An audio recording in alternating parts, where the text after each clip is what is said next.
এই বাংলাদেশ, বাংলাদেশের পরে ভারত, ভারত থেকে পাকিস্তান, আর পাকিস্তানের পর সোজা ইরান, আর ইরান পার হইলে ইরাক, আর ইরাকের পর তোর স্বপ্ন সৌদি আরব।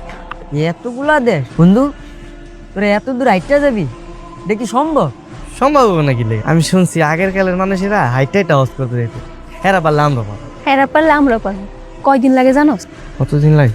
2 বছর, যাইতে 1 বছর, আইতে 1 বছর। আচ্ছা এতই যখন শখ, বিমানে গেলে সমস্যা কি? আরেকটা এসে বিমানে কেমনে যাইব? টাকা লাগবো না? বাপের যে সম্পত্তি ছিল ওইটাও বিক্রি করে দিছে। মনে নাই বন্ধু চাচারা দিছে যে 6 লাখ টাকা, বন্ধু চাচা তো টাকাও মেরে দিছে। তাইলে আর কি, হাইটটা যাওয়ান ছাড়া উপায় নেই। সমস্যা নেই, আমি সোজা পশ্চিম মুখ হাঁটা শুরু করবো, আমার টাকাও লাগবে না, সহজ হয়ে যাবে।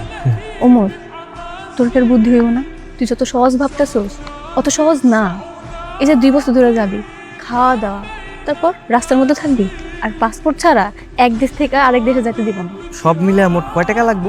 আনুমানিক 2 লাখ তো লাগবে। আচ্ছা আমি 2 লাখ টাকা ব্যবস্থা করতেছি। কেমনে?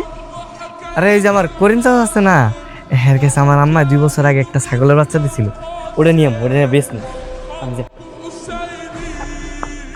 আপু ওই কি কয়, একটা ছাগল বেচলে বেলে 2 লাখ টাকা হইব? তুই জানোস না ওই যে বুদ্ধি প্রতিবন্ধী, ওর মাথার এক সাইডে যেহেতু এটা ঢুকছে, ওইটা করেই ছাড়বেন, কারণ ওর মাথার এক সাইডই কাজ করে।